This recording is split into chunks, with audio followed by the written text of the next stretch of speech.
Hi everyone, welcome back to CodeCrunch. So in our previous video, we discussed about the input format and we can give the input at the time of execution giving user input. So these are the methods we discussed in our previous video.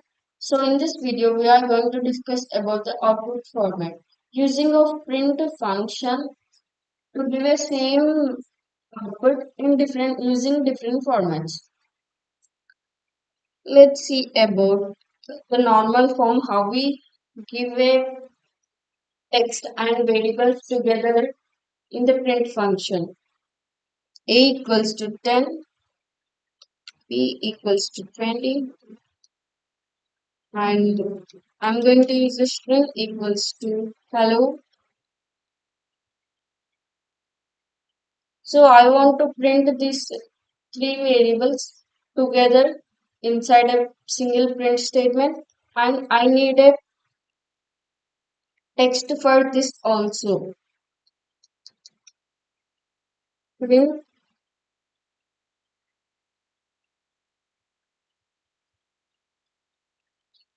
form,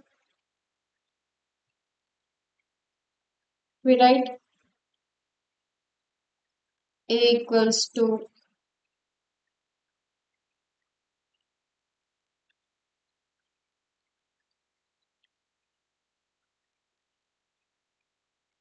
the value of A equals to,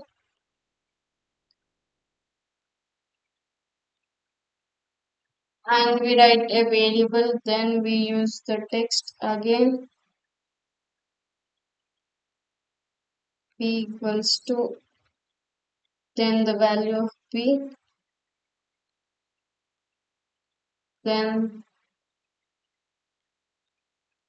string equals to, then the value of string. So this is the basic for normal we form to use the text and the variables together in a single print function. So this is the output I need. Normal form, the value of A equals to the value of A is 10, then B equals to 20, string equals to hello. This is the output I need. Using the different methods, we can print this output. Instead of using these many commas or these many double quotes, the first form is using of modulus formatting.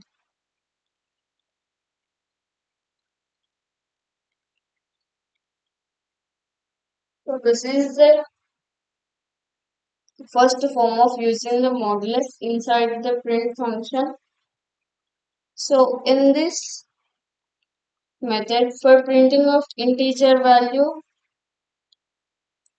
we use modulus t, and for printing float, we use modulus f, and for string, modulus s, and so on. X for hexadecimal and O for octal. Let's use this. Print writing of this is the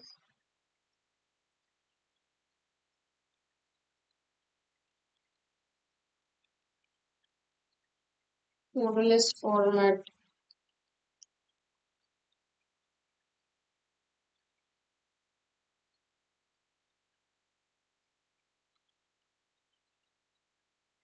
Modulus format and the value of A equals to.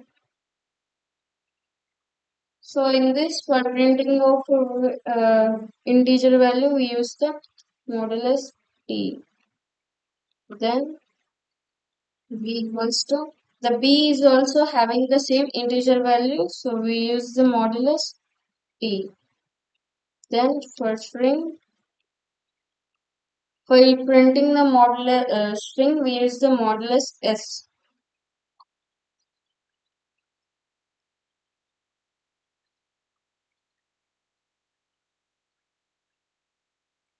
So this is the format. Next, if you see the output, sorry, I did not give any values. For giving values, we need to assign the variables to this modulus symbols.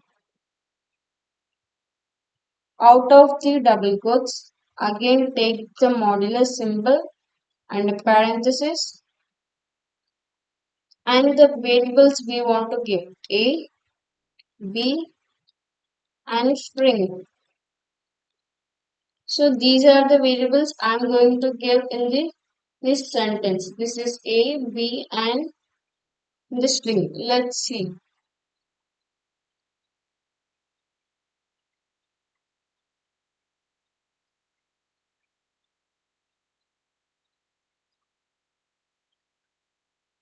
Eliminate.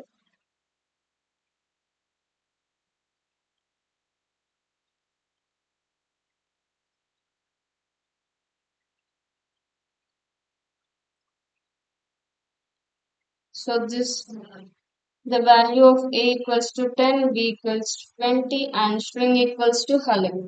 This is possible by assigning the modulus letter and the giving variables at the end of the sentence in a parenthesis.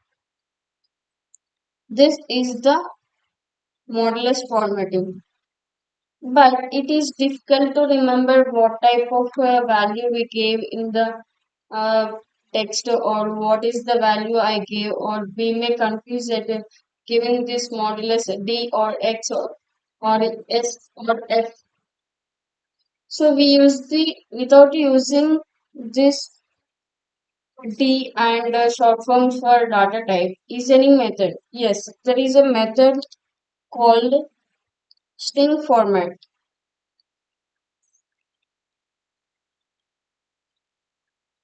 This is the string format, and in this we are not going to remember the data types of what we gave.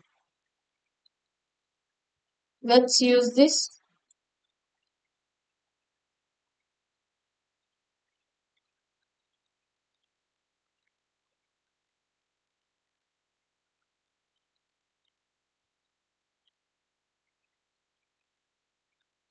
So instead of giving that modulus, we give the curly parenthesis, curly brackets, and b equals to the same curly brackets. Next string equals to same same curly brackets.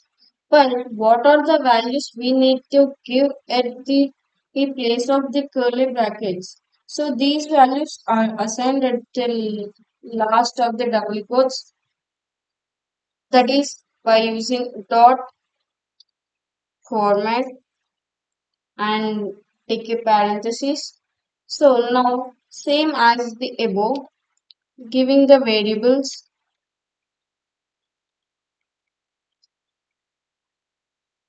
that's it.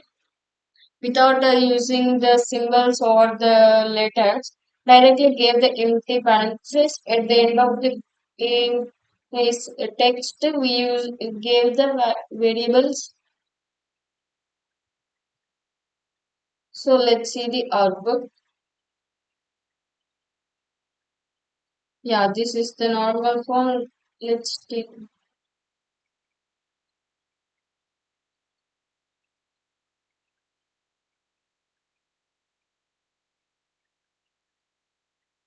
this is the normal form, and this is the modulus form, and this is the string format. That is the value. The output is same. The value of a equals to 10, b equals to 20, and string equals to hello. But in this, if we change the order of the variables at the end, what it gives?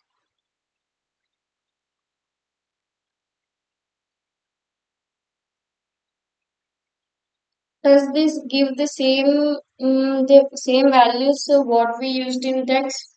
Let's see. If you see,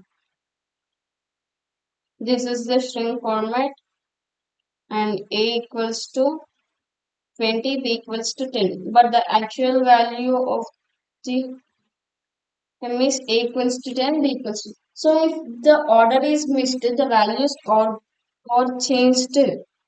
So this is also little difficult of remembering what order we gave.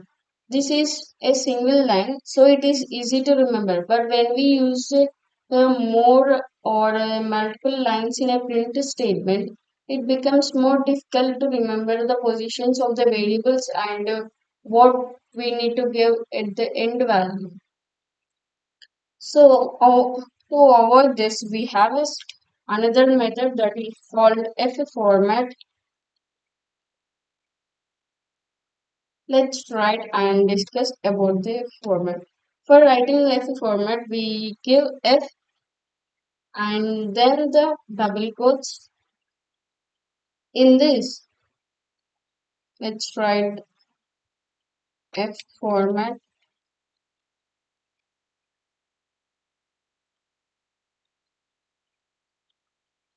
value of A equals to next same curly brackets, directly assigning the values.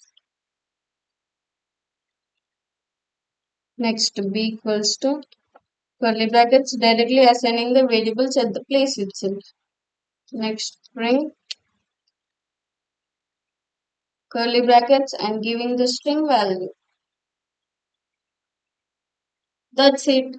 No need of remembering any data types, no need of remembering the positions, no need of remembering how many values we can. We can just use the variables at the place where we want in the text and just giving the F. Don't forget of giving the F in front of the double quotes. That's it. This makes more simple and easy way to remember. So the value of A is 10, B is 20, and the string equals to oh hello. Let's remove this and see.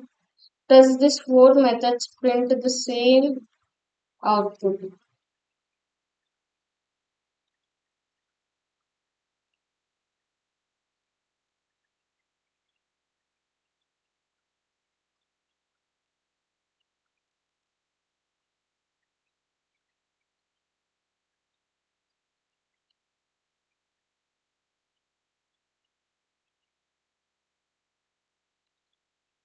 Don't forget to give the F.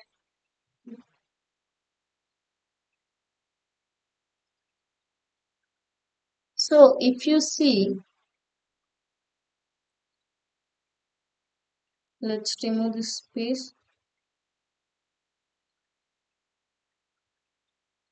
spaces.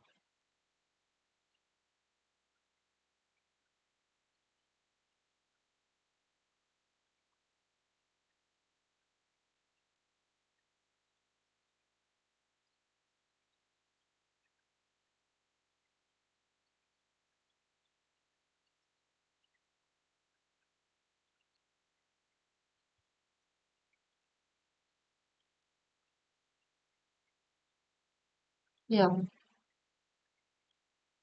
So this is how these four types are giving the same output in the same order, but using of the formats is different. The first one is difficult to use the uh, comma or the text and comma and the text and the variable. And in the second format, it is difficult to remember the data types. And in the third format, it is difficult to remember the positions. The print statement is multiple times. But the last format, the F format is simple, no need of remembering anything, just using the curly brackets and the variable inside it is the simple way. So this is the output format we use in print function. which is a built-in function in Python. I think this video helped you of understanding output format in Python. Don't forget to like, share, and subscribe to CodeCrunch. See you in the next video with more topics on Python.